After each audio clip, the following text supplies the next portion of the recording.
حاجي صاحب د استشهاد مو ډېر زیات شعرونه ویلي دي او ډېر ځوانان مو له ترانو څخه متاثره هم دي. ایا خپله هم له کومې ترانې څخه متاثر سوی یاست او یا دا چې د ترنم په جریان کې مو غږ زړغونی سوی وي، داسې کوم تاثر راغلی دی؟ طبعا ډاکټر صاحب محترم، یقینا د تیر جهاد په وخت کې لله الحمد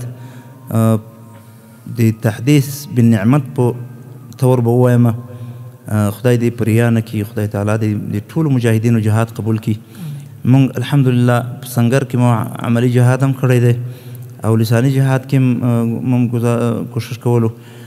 نو ډېر وخته اشعار ما په خپل داسې په طبیعت یعنی هر شعر به چا راکړو ما نه دی ویلی، په اشعارو کې به ما داسې شعر کتلو چې هغه د حالاتو او د وضعیتو د وخت د تقاضا مطابق شعر وي.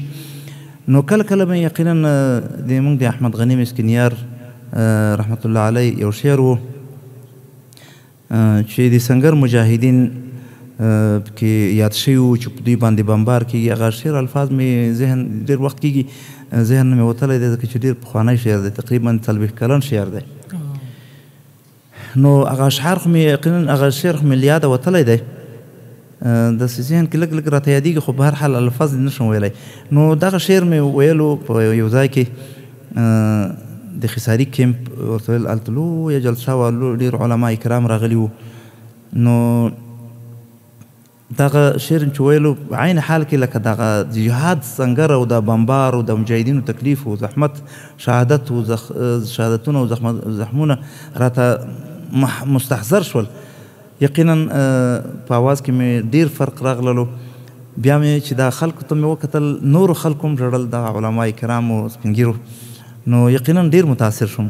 خو وروسته مې بس چونکې هغه شعر ګډوډ کېدو رانه نو بیرته مې هغه خپله توجه بدله کړله.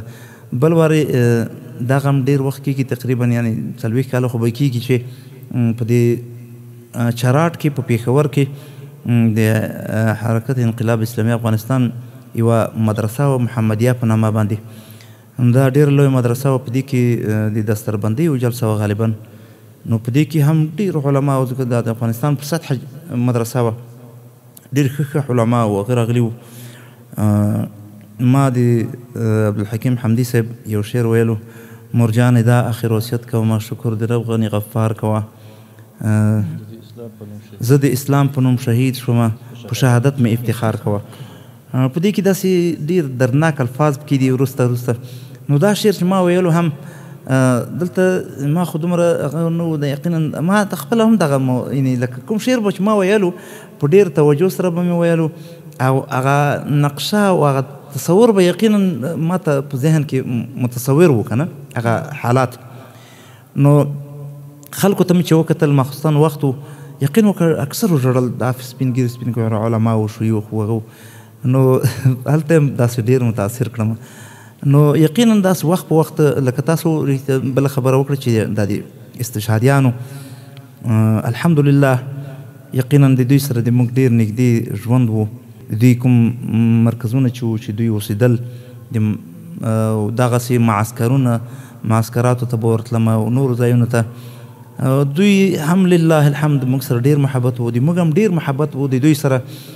بیا به مو نو موږ به محترم محمد اشرف ذاکر صاحب مولوي صاحب محمد اشرف ذاکر صاحب ته به مو ویل او عبدالله ثاقب صاحب ته چې شاعر عبدالله سره مشهور دی، یا نور ملګرو ته به مو ویل مفتی صاحب محمد نور قانی، دوی به هم د دې استشهادیانو لپاره بعض نور شاعران هم وو چې دوی به د استشهادیانو په موضوع به یې موږ ته هغه جوړول.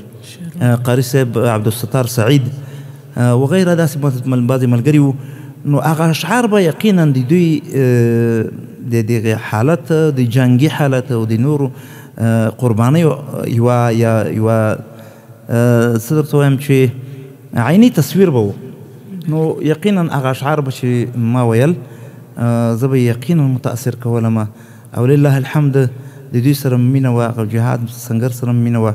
نو حالات به داسې راته متصور کېدل یعنې قلبا او زبانا به موږ هغه اشعر ویلو نو یقینا اثر به یې راباندې کولو مهرباني الله دې درته قبول کړي.